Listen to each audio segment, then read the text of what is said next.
ஆக்சுவலா மாரி செல்வா சாரோட ஃபர்ஸ்ட் மீட் அப்படின்றது வந்து தங்க மீன்கள் தான் நடந்திருக்கும். அவர் ஃபர்ஸ்ட் சந்திச்சது அப்படின்றது தங்க மீன்கள் செட்ல தான். அப்ப அவர் மேல இருந்த உங்க பார்வை எப்படி இருந்துச்சு? திரும்ப டைரக்டரா பார்க்கும்போது எப்படி இருந்துச்சு? செட்ல இல்ல, வீட்ல, ராமோட ஆஃபீஸ்ல. ஓகே. நான் இன்னும் ஒரு இன்டர்வியூல சொல்லியிருந்தேன். நான் போய் பெல் அடிச்சப்போ கதவு திறந்தது மாரி செல்வராஜா. அப்ப சினிமாக்கு எனக்கு கதவு திறந்தது மாரி செல்வராஜா அப்படின்னா எனக்கு வந்து அவர் செல்வம் தான், தம்பி. அவருக்கு நான் அக்கா. அப்படிதான் இருந்தது பல வருஷம். அப்புறம் அவரோட வளர்ச்சி இருக்குல்ல, இது வந்து எங்களை மாதிரி நிறைய பேர் நம்பிக்கையை தருது. எல்லாருக்கும் அது வரணும். அந்த ஜேர்னியை பார்த்தவங்களுக்கு அத்தனை பேருக்குமே ஒரு நம்பிக்கையை தருது.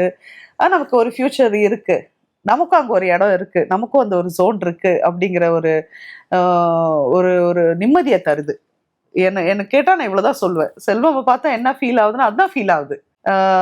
நீ ஃபோக்கஸ்டா இரு, நீ நியாயமா இரு, நீ ஆனஸ்டா ஒண்ணு பண்ணு, நீ அங்க போவ, அது நடக்கும் அப்படிங்கிறது இருக்கு.